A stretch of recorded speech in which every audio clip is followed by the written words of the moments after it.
Maid hid her daughter in his walls for years, but one night turned her secret into his obsession. It was 3 in the morning when the sound of a suppressed cough echoed through the ventilation shaft of the master study. Adrian Volkov, a man whose name alone could silence a boardroom or order a massacre, paused. He was reviewing the quarterly losses from the Port Authority, a glass of amber whiskey untouched beside him. His mansion was a fortress, guarded by men who feared him more than death, and yet, there was a noise inside the walls. He did not call security. Adrian did not believe in delegating the kill. He stood, his movements fluid and predatory, and walked toward the paneling behind the heavy oak bookshelf. He had known the architectural layout of this estate better than the architect himself. He knew there was a hollow maintenance space there. He pulled the hidden latch. The panel swung open. Adrian expected a rat. Perhaps a spy. What he found was a pair of terrified blue eyes staring up at him from a nest made of stolen towels and discarded couch cushions. A child. A girl, no older than 5, clutching a headless doll. She froze, her breath hitching in her throat, paralyzed by the sight of the monster in the tailored suit. Before Adrian could speak, before he could reach for the gun holstered beneath his jacket, a blur of gray uniform slammed into his peripheral vision. Elena. The mute maid. The one who scrubbed his floors until her knuckles bled, the one who never made eye contact, the one who moved like a ghost. She threw herself between Adrian and the child, her arms spread wide, her body trembling so violently it looked like she was seizing. She opened her mouth to scream, but no sound came out, only a ragged, silent gasp of pure terror. Adrian looked at the woman, then at the child, and then at the meager pile of food wrappers, crackers from his pantry, half-eaten apples, hidden in the corner. The realization hit him with the force of a physical blow. 3 years. She had been working here for 3 years. Get up, Adrian said, his voice terrifyingly calm. Elena dropped to her knees, clasping her hands together in a begging motion. Tears streamed down her face, washing away the grime on her cheeks. She pointed to the child, then to herself, then made a slashing motion across her own throat, offering her life for the girl's. I said, get up. Adrian grabbed Elena's arm, his grip like iron, and hauled her to her feet. He looked at the little girl. Bring the child. Follow me. He marched them not to the exit, but to his office. He threw Elena into the leather chair opposite his desk and stood over her, a looming shadow of judgment. The little girl, Lily, clung to Elena's leg, too scared to cry. You've been stealing from me, Adrian stated cold, hard facts. Utilities. Food. Space. In my world, Elena, theft is punishable by the removal of a hand. Or worse. Elena shook her head frantically, signing rapidly, though she knew he did not understand sign language. Please. She was sick. I had nowhere to go. Adrian walked around the desk. He watched them with eyes that were devoid of warmth, calculating, assessing. He did not see a mother and child, he saw leverage. He saw a desperate creature who had managed to deceive the most paranoid crime lord in the city for 3 years. That kind of loyalty, that kind of desperation, it was valuable. It was dangerous. I should throw you out, Adrian said, leaning against the edge of his desk. I should call social services. The state facilities are unpleasant. Overcrowded. Dangerous for a pretty little thing like her. They separate you in an hour. You never see her again. Elena went pale, her breath stopping. She grabbed Lily so tight the girl whimpered. However, Adrian continued, his voice dropping an octave, becoming a velvet trap. I have a problem. My public image is suffering. My associates think I lack stability. Domesticity. He leaned forward, trapping Elena between his arms on the chair. I offer you a trade. The child stays. She gets a room. A real bed. Food that is not garbage. A doctor. Elena's eyes widened. Hope, fragile and sharp, pierced her chest. She nodded eagerly. But you, Adrian's finger tilted her chin up, forcing her to look into the abyss of his eyes. You stop scrubbing floors. You move into my bedroom. You wear what I tell you, you go where I say, and you warm my bed. You belong to me, Elena. Hope. Wholly. Completely. No more secrets. He pulled back, letting the ultimatum hang in the heavy air. Become my property, or lose your daughter to the system tonight. Choose. Elena looked at Lily, whose small stomach rumbled in the silence. She looked at the cold, beautiful monster offering her a deal with the devil. A life of shame to save her daughter's life. Elena closed her eyes. And she nodded. The transformation was absolute, and it was agonizing. The gray uniform was burned. In its place came silk, cashmere, and lace. Adrian did not just dress her, he curated her. He treated Elena not like a lover, but like a prized acquisition, a rare painting he had stolen and intended to display only when it suited him. Lily was given a suite in the East Wing, attended to by a nanny Adrian had vetted with background checks that went back 3 generations. Elena was allowed to see her daughter only under supervision, for 1 hour a day. It was part of the punishment, part of the control. You are not a maid anymore, Adrian told her one evening as he fastened a diamond necklace around her throat. The metal was cold, heavy, like a collar. Stop looking at the floor. Look at me. Elena raised her eyes to the mirror. The woman staring back was a stranger. Beautiful, elegant, and utterly hollow. Adrian stood behind her, his hands resting possessively on her shoulders. He was darker than the night outside, his presence a suffocating weight. They went to a gala that night. Elena could not speak, but Adrian did not need her to. He needed her to stand by his side, to be the stunning, mysterious beauty that proved Adrian Volkov possessed things no other man could touch. When rival dons approached, eyeing Elena with hungry gazes, Adrian's hand would tighten on her waist, his thumb digging into her skin, a silent warning, mine. The horror of it was that Elena felt safer in his grip than she ever had alone in the world. And she hated herself for it. Later that night, back in the mansion, the lines blurred. Adrian did not force himself on her. He was far more insidious. He waited. He stripped off his jacket, pouring a drink, watching her as she stood by the bed in the humiliatingly expensive lingerie he had selected. You hate me, he said. It was not a question. Elena stood still. She wanted to hate him. She wanted to despise the men who held her daughter hostage in exchange for her body. But when she looked at him, she saw the way he had ensured Lily's asthma medication was delivered before she even asked. She saw the way he checked the security monitors outside Lily's room 3 times a night. She walked toward him. It was part of the deal. She had to satisfy him. But when she reached out to touch his chest, Adrian caught her wrist. His touch was not violent, but it was firm. He pulled her close, so close she could smell the whiskey and expensive cologne, and the scent of gunpowder that never seemed to leave him. Do not touch me because you think it's your job, he growled, his voice rough. Touch me because you see not help it. He released her and turned away, walking to the balcony. He left her standing there, confused and aching, rejecting the submission he had demanded only days ago. The psychological torture worsened over the weeks. He gave her everything but freedom. He surrounded her with luxury but stripped her of her voice, metaphorically, since she had already lost it physically. She felt like a bird in a golden cage, her feathers plucked one by one. One afternoon, desperate to hold her daughter for more than the allotted hour, Elena tried to sneak into the East Wing. She bypassed the nanny, slipping into Lily's room. She found Lily laughing, playing with a massive dollhouse that looked exactly like the mansion. Mama! Lily cheered. Elena rushed to her, hugging her tightly, breathing in the scent of baby shampoo. For a moment, everything was right. Cute, a deep voice rumbled from the doorway. Elena froze.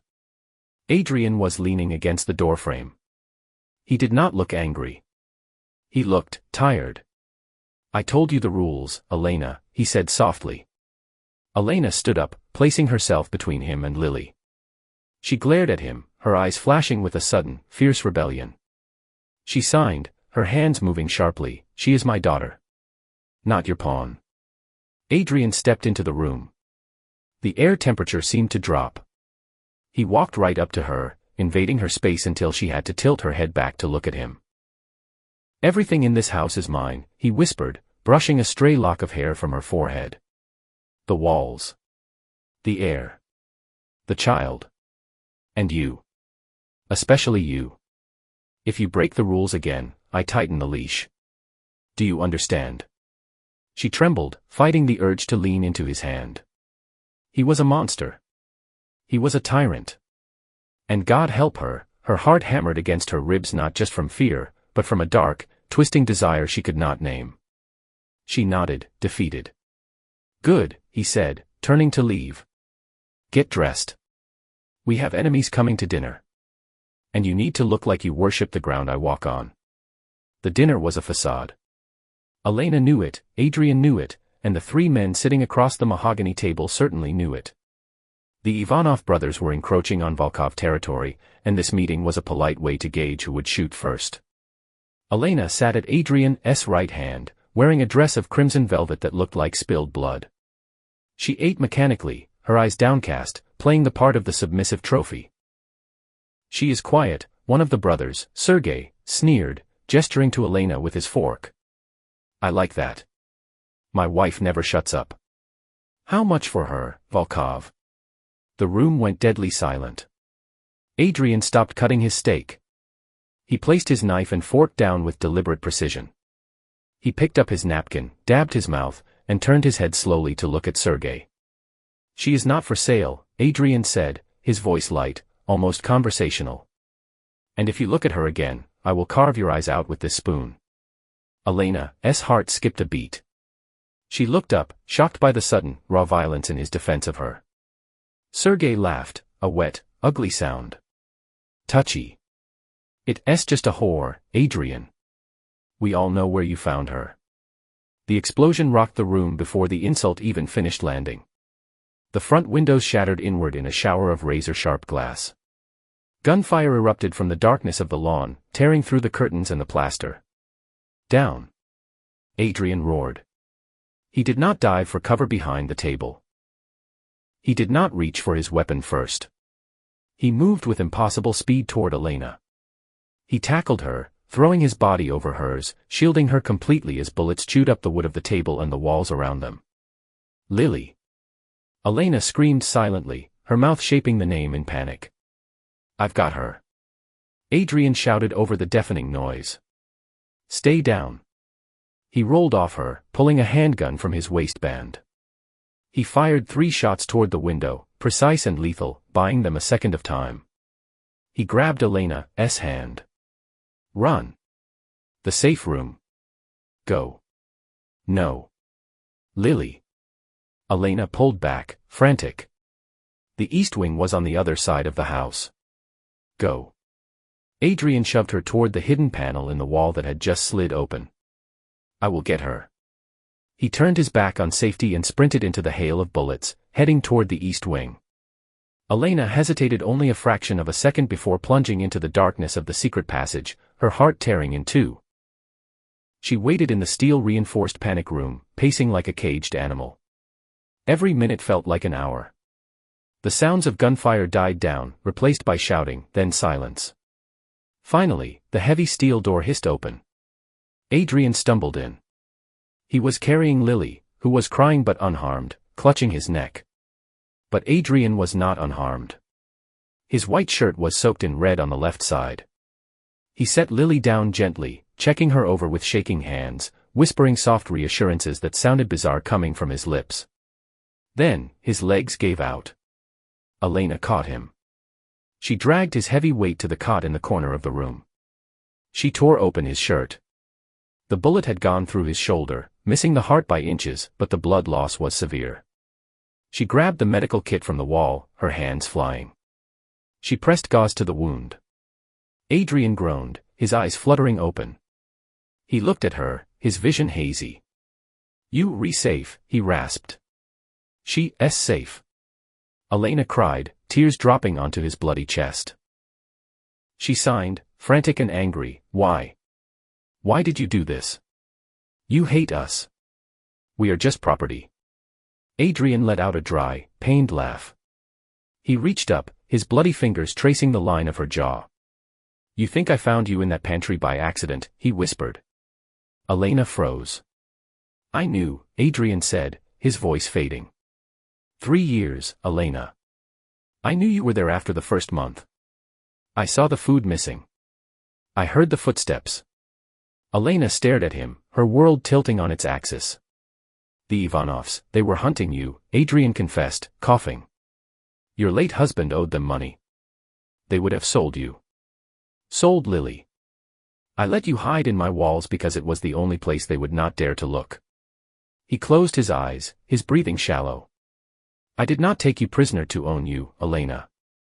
I made you mine so no one else could touch you. Because. God help me. I've been in love with the ghost in my walls for 3 years. The revelation hung in the air, heavier than the scent of blood and gunpowder. Elena sat on the floor of the safe room, watching the steady rise and fall of Adrian's chest. The paramedics arrived 10 minutes later, summoned by the silent alarm, but Elena refused to leave his side. For 3 days, Adrian drifted in and out of consciousness in the private medical wing of the estate.